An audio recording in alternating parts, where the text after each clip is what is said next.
नमस्कार दोस्तों, मैं डॉक्टर अविनाश सरना का स्वागत करता हूं आप सभी का दोबारा से मेरे यूट्यूब चैनल मेडिकल इन्फो में। अगर आपने मेरे चैनल को सब्सक्राइब नहीं किया तो सब्सक्राइब जरूर कर लीजिए और बेल आइकन को दबा लीजिए ताकि मेरी नोटिफिकेशन आपको हमेशा मिलते रहे जब भी मेरा नया वीडियो डलता है तो। और आज का हमारा टॉपिक है स्पेशली एलर्जिक रिएक्शंस को लेकर कि बहुत से डॉक्टर्स क्या होते हैं कि दवाई देने के बाद या फिर बॉटल जो ड्रिप चलती है इन्फ्यूजन करने के बाद देखते हैं कि बहुत जबरदस्त एलर्जी हो जाती है, जिसकी वजह से पेशेंट की हालत बहुत ज्यादा खराब हो जाती है। और इवन हमने घर पे भी देखा हुआ कि ये बहुत दवाइयां लेने के बाद या फिर किसी कीड़े के काटने की वजह से या फिर किसी फ्लावर के फूल के संपर्क में आ जाने के बाद या किसी पेड़ के संपर्क में आ जाने के बाद या फिर किसी इंसेक्ट के काट देने के बाद हमें बहुत जोरों की एलर्जी हो जाती है, जो कि अनकंट्रोलेबल हो जाती है, अनियंत्रित हो जाती है, जिसे कंट्रोल करना मुश्किल हो जाता है। और बहुत से हॉस्पिटल्स वगैरह में या फिर डॉक्टर्स वगैरह जब ड्रिप चलाते हैं या फिर इंजेक्टेबल रेंज देते हैं, फिर दवाइयां देते हैं, तब भी बहुत सारी ऐसी एलर्जी हो जाती है जिसकी वजह से हमें बहुत ज्यादा कठिन समस्याओं का सामना करना पड़ता है। तो आज हम इस वीडियो में यही बात करेंगे कि हम एलर्जिक रिएक्शन को हम कैसे कंट्रोल कर सकते हैं, और बहुत ज्यादा एलर्जिक रिएक्शन बढ़ जाने पर जब जान की बाजी जब सामने आ ही जाती है तो हम पेशेंट को कैसे बचा सकते हैं। तो आज हम बात करेंगे बिल्कुल डिटेल में, तो बने रहिएगा वीडियो में लास्ट तक। तो दोस्तों, कोई भी डॉक्टर नहीं चाहता है कि उसका पेशेंट बिगड़े या उसके हाथ से केस खराब हो। हर एक डॉक्टर यही चाहता है कि उसका पेशेंट उसके पास से पूरी तरह से ठीक होते हुए जाए। कोई भी डॉक्टर जानबूझ के नहीं चाहता कि उसका पेशेंट की हालत खराब हो, है ना। तो इस कंडीशन में डॉक्टर बहुत सोच समझ के दवाई देता है, बहुत समझ के ही अपना इलाज करता है। लेकिन फिर भी कई बार क्या होता है कि किसी पेशेंट की तो बॉडी दवाइयों को एक्सेप्ट नहीं कर पाती, या किसी पेशेंट को किसी ड्रग से एलर्जी रहती है, या फिर कॉम्बिनेशन डॉक्टर के द्वारा कभी कभी गड़बड़ हो जाता है देने में। तो ये सब कुछ ऐसी समस्याएं हैं जिसकी वजह से या फिर खान पान की वजह से या फिर दवाइयां गलत तरीके से लेने से एलर्जिक रिएक्शन का सामना करना पड़ता है। और कई बार क्या होता है कि कई बार इन्फ्यूजन करते समय या फिर ब्लड ट्रांसफ्यूजन करते समय या फिर जब हम बॉटल ड्रिप चलाते हैं तो उस कंडीशन में इतनी ज्यादा हालत खराब हो जाती है कि पेशेंट की अल्टीमेटली गंभीर अवस्था में पहुंच जाता है। उस कंडीशन में कुछ हद तक डॉक्टर भी घबरा जाते हैं और पेशेंट तो अल्टीमेटली घबरा ही जाता है और उसे लगता है कि हाँ मेरा तो काम ही हो गया। तो हम जानते हैं सबसे पहले एलर्जिक रिएक्शंस के तौर पे क्या क्या होती हैं। तो सबसे पहले जब कोई ड्रिप वगैरह चलती है या फिर ब्लड ट्रांसफ्यूजन होता है या कुछ अलग टाइप की दवाइयां चलती हैं, तो उस कंडीशन में होता क्या है कि पूरे शरीर में चट्टे टाइप हो जाते हैं, लाल लाल खुजली होने लगती है, पेशेंट को बहुत जोर से ठंड लगने लगती है, बहुत तेज बुखार आ जाता है, घबराहट होने लगती है, उल्टी होने लगती है, बहुत से पेशेंट को डायरिया होने लगता है और बहुत से पेशेंट अनकॉन्शियस टाइप के भी हो जाते हैं। तो ये सब क्या होता है, लगभग ड्रग की टॉक्सिसिटी या फिर ड्रग इंटरेक्शन के कारण, है ना। तो अब हम बात करते हैं स्टेप बाय स्टेप के इस कंडीशन में हम क्या कर सकते हैं ताकि पेशेंट की हम जान बचा सके और पेशेंट को हम आराम दिला सके।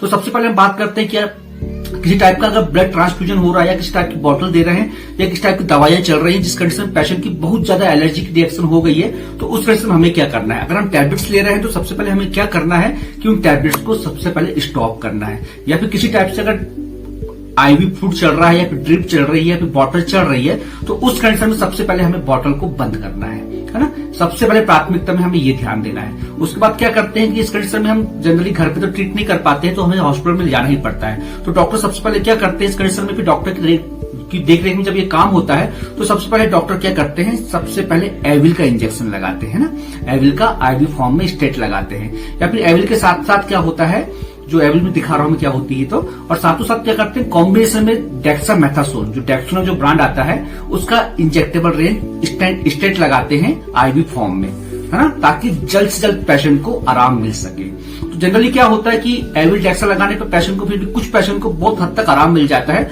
और एलर्जिक रिएक्शन लगभग कंट्रोल हो जाती है। अब बात आती है, हमने एविल भी दे दी है, डेक्सा भी दे दी है, फिर भी पेशेंट को रिस्पॉन्ड नहीं मिल रहा है, इस कंडीशन में पेशेंट को फिर भी एलर्जिक रिएक्शन नहीं रुकी है ना। तो उस कंडीशन में क्या करना है, 5-10 मिनट वेट करना है। 5-10 मिनट हम देखें कि यार इस कंडीशन में पेशेंट को रिस्पॉन्स नहीं मिल रहा है, तो अब क्या किया जाए। तो इस कंडीशन में हमें सेकेंड कदम उठाना है, दूसरा कदम उठाना है, और उस कंडीशन में हमें क्या देना है, प्रोमेथार्जिन देना है। प्रोमेथार्जिन टैबलेट भी आती है और इंजेक्टेबल भी आती है, या तो ओरल फॉर्म में देना है या बिल्कुल स्लो आईवी देना है। जैसे जिसके ब्रांड आते हैं, इमिन 25 आता है, फेनार्जिन 25 आता है ना। तो पेशेंट को सडनली ये देना है हमें 5 से 10 मिनट के अंदर रिस्पॉन्ड नहीं करता है। तो अब बात आती है, ये भी दे दी हमने, एविल डेक्सा भी दे दी है हमने, प्रोमेथार्जिन भी दे दी है। इस कंडीशन में पेशेंट रिस्पॉन्ड नहीं कर रहा है, इस कंडीशन में पेशेंट की एलर्जी नहीं रुक रही है, पेशेंट की जान की बाजी लगी हुई है, तो इस कंडीशन में हमें और क्या देना है। तो उसके बाद क्या है, नॉर्मल सेट्रिजिन आती है, लीवोसेट्रिजिन की टैबलेट आती है, आपको ये देना है ना। और ये टैबलेट किस हिसाब से देना है, 2.5 mg पर केजी वेट के हिसाब से ना, मतलब 0.2 mg पर केजी के हिसाब से। लगभग स्टैंडर्ड डोज अगर 50 केजी अगर पेशेंट का वेट है तो लगभग उसको 10 mg के आसपास डोज देना पड़ेगा। ये भी आप ओरल फॉर्म में या फिर आईवी फॉर्म में दे सकते हैं। अब क्या हमने सेट्रेजिन भी दे दिए, साथ में फेनार्जिन भी दे दिए हैं, है ना, और साथ साथ एविडेक्सा भी दे दिए। इस कंडीशन में पेशेंट की एलर्जी नहीं रुक रही है, फिर भी पेशेंट तड़प रहा है ना, तो उस कंडीशन में और घबराहट चालू हो जाती है, डॉक्टर से क्या किया जाए। तो इस कंडीशन में क्या होता है, डॉक्टर और अगली चॉइस होती है, डॉक्टर के पास 5 से 10 मिनट वेट करता है डॉक्टर का। इस कंडीशन में पेशेंट की एलर्जी अगर नहीं रुकी है तो उस कंडीशन में हम क्या देते हैं, फेक्सोफेनाडिन देते हैं। फेक्सोफेनाडिन का देते हैं 0.1 mg पर केजी वेट के हिसाब से, है ना। ये जो होता है ओरल फॉर्म में जनरली ड्रग दी जाती है ना, फेक्सोफेनाडिन की। इसके ब्रांड के अंतर्गत आते हैं हमारा फेक्सोफेन 120 mg, है ना। इसके अगर 0.2 mg के हिसाब से अगर कैलकुलेट करेगा स्टैंडर्ड वेट की 50 mg तो 120 mg सफिशिएंट होता है। तो इस कंडीशन में हमारे जो ब्रांड्स आते हैं लगभग हमारे फेक्सोफेनाडिन की, तो फेक्सोफेन हो जाता है, हिस्टाफ्री हो जाता है, एलाइट 120 mg टैबलेट हो जाता है। तो ये सब देने के बाद लगभग पेशेंट को बहुत हद तक लगभग एलर्जी में उसको राहत मिल जाती है। अब बात आती है ये सब कुछ भी दे डाले हमने, उसके बाद भी पेशेंट को कोई रिस्पॉन्ड नहीं मिल रहा है ना। तो उस कंडीशन में रिस्पॉन्ड नहीं मिल रहा है तो आपके पास एक और आसान सा ऑप्शन रहता है आपके पास, हाइड्रोकॉर्टिसोन स्टेरॉइड्स की, है ना। हाइड्रोकॉर्टिसोन ड्रग दे सकते हैं, जैसे कि जो टेनाकार्ट आता है, केनाकार्ट आता है, इससे आप दे सकते हैं। तो इसका जो स्टैंडर्ड डोज होता है लगभग आपका 100 mg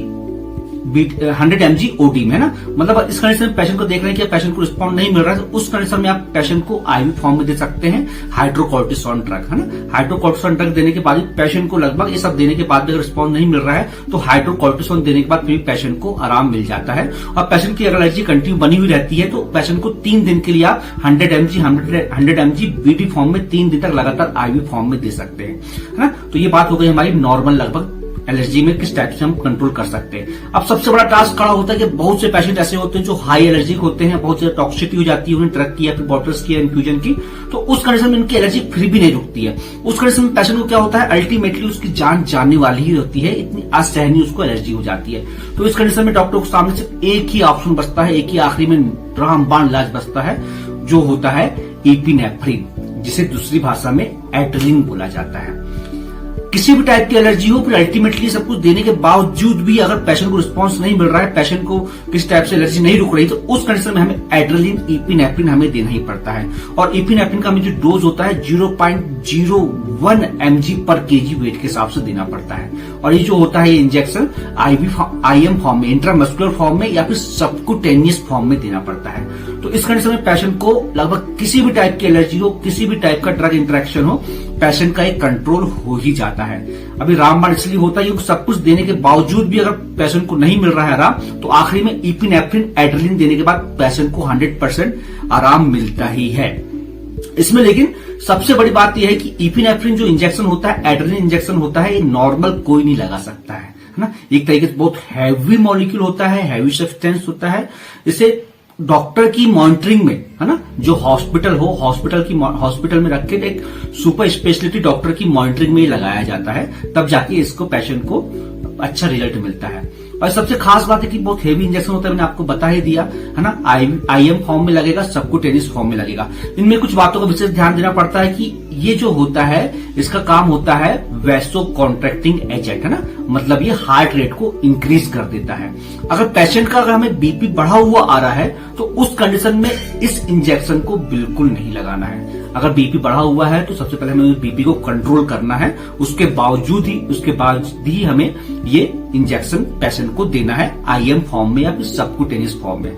अगर इस इंजेक्शन को लगातार लगभग 5 से 10 मिनट के अंतराल में लगातार लगाया जाता है जब तक कि पेशेंट को आराम ना मिल जाए। 0.01 mg पर केजी सिंगल शॉट में ये लगाया जाता है ना। 10-10 मिनट में लगभग रिपीट किया जा सकता है इसको, जब तक पेशेंट को कंफर्म आराम ना मिल जाए, है ना। इसलिए आखिरी में क्या होता है, किसी भी एलर्जिक रिएक्शन के लिए रामबाण होता है। इसके साथ साथ हमें क्या देखना पड़ता है कि पेशेंट को एलर्जिक हो गई है, रिएक्शन हो गई है, तो उस कंडीशन में पेशेंट का कंटिन्यू बीपी लेते रहना है, कंटिन्यू पल्स रेट लेना है, कंटिन्यू हमें उसका शुगर लेते रहना है, कंटिन्यू मॉनिटरिंग करते रहना है।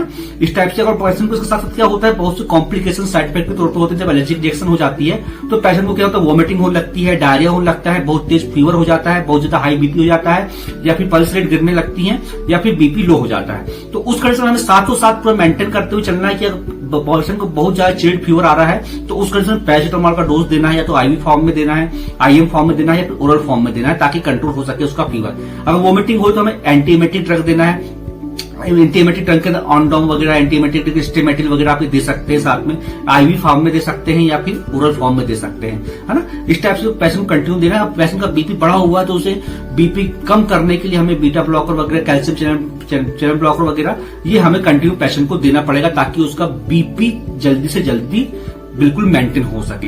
इस कंडीशन में आप पेशेंट बहुत ज्यादा हाई चला तो डेफिन 10 की टैबलेट जो होती है इंस्टेंटली कम करने के लिए आप वो दे सकते हैं। और शुगर कम, अगर शुगर बहुत ज्यादा बढ़ गई उस कंडीशन में तो हो सकता है कि आपको इंसुलिन देने की जरूरत पड़े। और ये भी ध्यान है कि अगर शुगर बढ़ी है तो क्यों बढ़ी है, शुगर कम हो गई तो शुगर को बढ़ाने के लिए भी हमें ORS पाउडर वगैरह या फिर आपको ग्लूकोज वगैरह, D5 वगैरह आपको सडनली देना पड़ेगा, है ना। तो इस कंडीशन में पेशेंट की हम जान बचा सकते हैं। तो ये हो जाती है हमारी कंप्लीट इन्फॉर्मेशन। अगर किसी पेशेंट को एलर्जिक रिएक्शन हो जाती है तो क्या ट्रीटमेंट कर सकते हैं और हम पेशेंट की कैसे जान बचा सकते हैं। अगर दोस्तों आपको वीडियो अच्छा लगा होगा तो लाइक कीजिए, लोगों की जागरूकता के लिए शेयर कीजिए और मेरे चैनल को सब्सक्राइब करना